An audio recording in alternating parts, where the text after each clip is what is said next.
Okay, good morning. Good morning, Knicks Nation.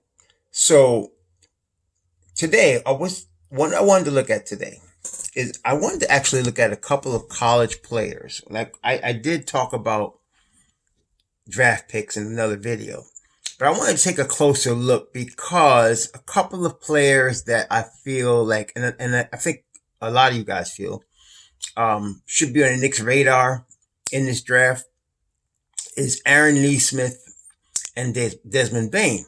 So I was comparing them. And now the thing is, when you look at a player, a college player prospect, um, obviously, what we have to remember is that anybody that's considered an NBA prospect, anybody, is going to want to market themselves.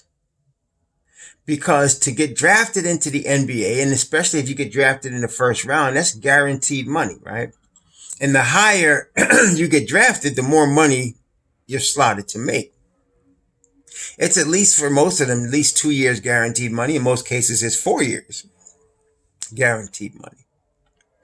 So they're going to market themselves. They're going to have people that behind them that want to help them to market themselves. So when you see videos of them, they're going to be their best videos, their best highlights. They're going to show their family. They're going to show as many things as possible to make themselves look as good as possible.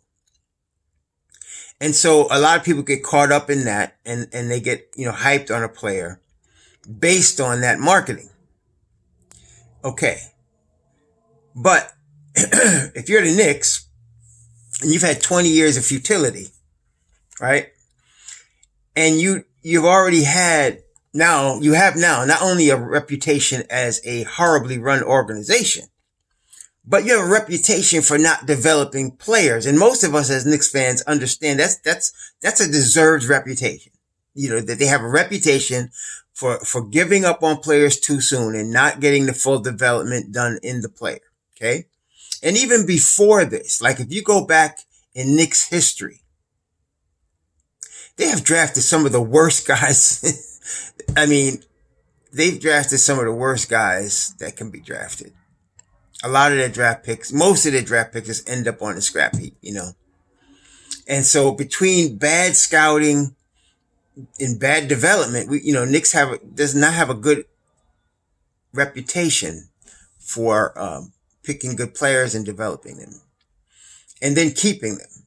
So we all know that the last draft pick that the Knicks re-signed, as far as a guard, right, was Charlie Ward. That's the last one that they drafted and re-signed. Is that because there's no good guards out there? Or is it because the Knicks just didn't know how to pick them? I think it's the latter, really. So, in recent years, in all fairness, let's say the last 4 years, the Knicks have drafted pretty well. Okay, I mean, they get Mitchell Robinson in the second round. They get Iggy Brasdegas in the second round. I mean, for example, like the RJ pick was a no-brainer, right? So, and I mean, they're going to make that pick, right? So some of them are no-brainers, but some of these guys they picked obviously have talent. I mean, say what you want about Alonzo Trier. I mean, they cut him from what I researched is mostly due to his locker room presence and his selfishness more than his talent. But as far as talent, they got him unsigned, right? Nobody drafted him. They got him unsigned. Like, that was a special situation, but at least, they went out looking. So we got to be careful, when we're looking at draft picks. And we want to look beneath the hype and the marketing, right? So you see hype of a guy dunking or a guy shooting the lights out or whatever. You got to look at the negative. So when I look at like draft videos, Draft Express, or I look at Draft Critique, I want to see the weaknesses. Because if you're coming into the NBA, if somebody's looking at you in the NBA, you have to have certain strengths. Obviously, you have to have something that stands out. I've been saying this before. Like, there's some players that don't have anything that stands out. You can't just be pretty good at a bunch of things in college or in overseas and think you're going to make it in the NBA. You got to be really good at something. Really good. Because everybody in the NBA is really good. Okay, these are the 360, 400 best basketball players in the world. So among that high level of skill and physicality and athleticism, in order for you to stand out, in order for you to make it, there's got to be something that pops, in your game. Okay. So Aaron Nesmith and Desmond Bane. Now, cautionary tales. I'm not negative on these guys. I don't want anybody jumping on my channel and talking about, you got to pick Nesmith. He's going to be a slam dunk. Listen, there's been too many busts. And the Knicks have picked too many busts. So let's be careful with the hype, all right? I guess asking a Knicks fan not to be hyped is like asking a dog not to bark, right? You're going to do that anyway. But let's look at Aaron Nesmith. So Aaron Nesmith is going to be 21 years old in October. Next month, he's going to be 21. He went to college for 2 years. Okay, so when his freshman year, he was 19.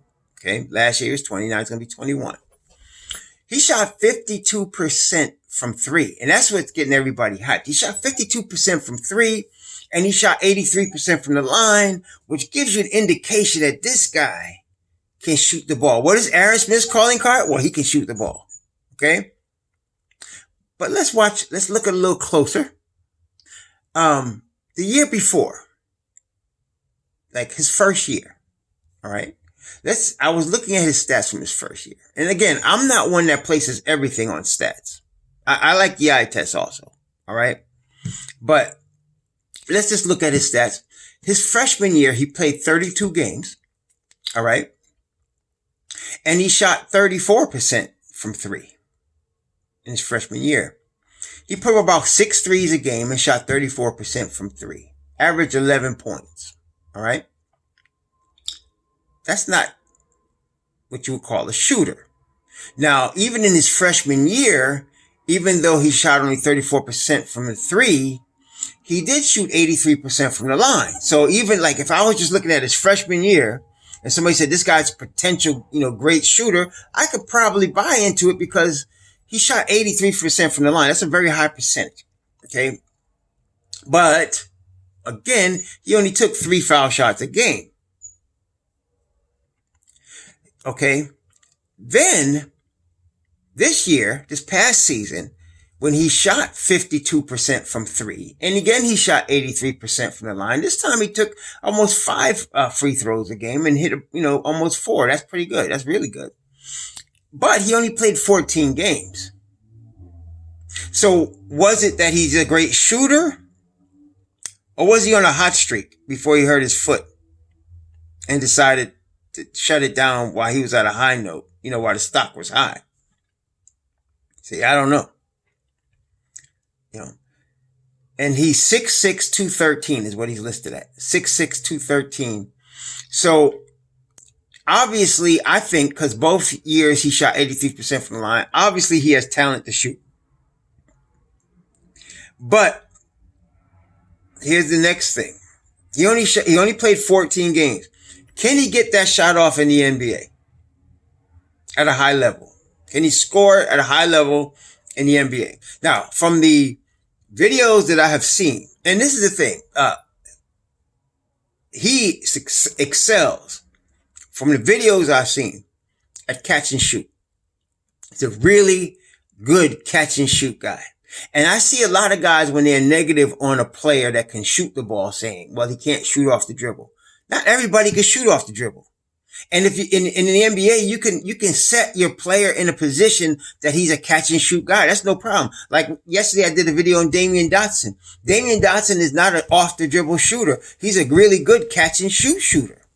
You know who else is a really good catch and shoot shooter, but not a good off the ball, off the jumper shooter, off the dribble shooter? JJ Redick. Would you want JJ Redick in his prime? Of course you would. Why? Because the boy could shoot. But he's not a guy that can dribble the ball and all of a sudden pull up and shoot. But if you catch him running off a pick and he's planting his feet and he catches it, it's going to go in most of the time. All right. So catch and shoot doesn't bother me. If the guy can run off picks and screens and he like JJ Redick, he sprints off those picks and screens. And when he catches the ball, he's in his shooting motion. That's a talent right there as far as shooting. So Desmond Bane is more of a catch and shoot guy, and I have no problem with that. I don't care about that because if he's a shooter and you're a coach and you got that's part of your job. You got to be able to get this guy in position where he catches and shoots. That's what you want, right? So the cautionary tale though is a couple things. He only played 14 games his senior year. Okay, he shot 83% from the line, but he broke his foot. Stress fracture of his foot. Is that going to continue? I don't know. And I think it's possible also that people are looking at him because scouts seem to be drawn to freshmen and sophomores, because they feel like there's more upside. And maybe that's true. But this is interesting. So Aaron Nesmith's going to be 21 in October, right? Desmond Bane just turned 22 in June. So they're basically 1 year apart. But Desmond Bane played 4 years of college, and in this crazy world in which we live, a guy that plays 4 years in college is looked upon negatively because people figure like if he was really good, he'd have been drafted in his freshman or sophomore year. And that's not necessarily true. Maybe, he took the time to develop.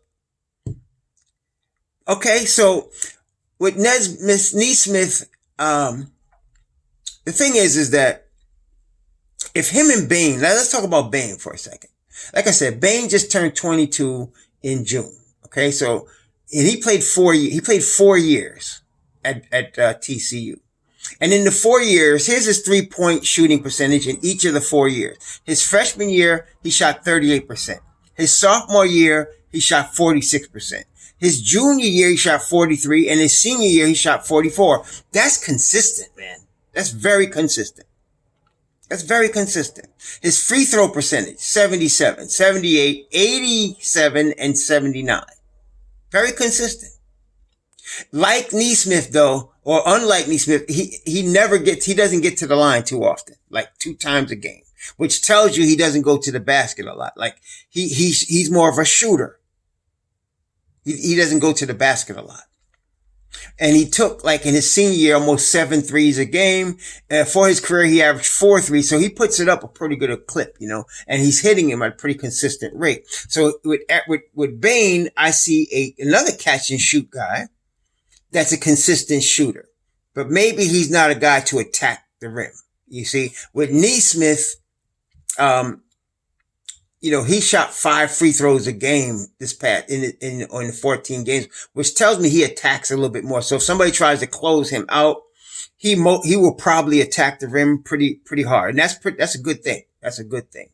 And with Bane though, it doesn't look like he does that. Like he's a straight shooter, man. So, if he doesn't have the shot, if they try to run him off the line, he'll probably pass it. Okay. But again, he's an 80% career free throw shooter. 4 years. That's pretty darn good, man. And he played 30 minutes a game for 4 years. Okay. 30 minutes a game. So did, Nesmith. Now, this is the thing. They're expecting Bane to be the estimate is for him to be late first or even second round. Nesmith is like, borderline lottery. So I'm saying, like, do you want to go after Nesmith and pay the lottery money? Or do you want to wait till later in the first round or even second round and get Desmond Bane, who, by the way, he's 6'6" also. 6'6", 215 is what they got him listed as. So they're about the same size. That's just what I'm saying. It's like, I don't know. I would try to get Bane myself because I see him as an investment that is lower risk in terms of like, if we get him in the second round or we get him at 27, we're paying a lot less than if we were able to buy a pick or get a pick for Randall. Let's say that pick is 14 or 15. We're going to pay a lot more for Nesmith. Is he going to be that much better than Bane? I don't know. That's why these drafts, and this particular draft, like I said, is hard to gauge. Hard to gauge. You know what though? Honestly, the Knicks need shooting, right? I'd probably try to get both these guys, right? And Vassell is a good shooter. He shot 42% from 3. And, from the videos I saw, see, one thing that doesn't lie on the video is defense. when they put weaknesses and strengths in these draft express things, I want to watch the footwork. I want to see how their hips move. I want to see how reacting time. I want to see how they're seeing the play develop on the offensive end and react to it and be in the right place. Nesmith is really good on defense, man. He's really good. Not Nesmith. I'm sorry. Vassell. He's really good. I know one thing. I don't know if his 42% 3-point shot will translate in the NBA. I don't know. I hope it does. But that boy's defense is going to translate because he's really good. So is Okoro. They're very good on defense. So I'm definitely looking at Vassell at 8. But I'm thinking about these other picks we got. We got the 27th and we got the 38th. And I think I'm pretty confident we're going to get a pick for Randall. I'm pretty confident from somebody. We're going to get a pick for Randall from somebody.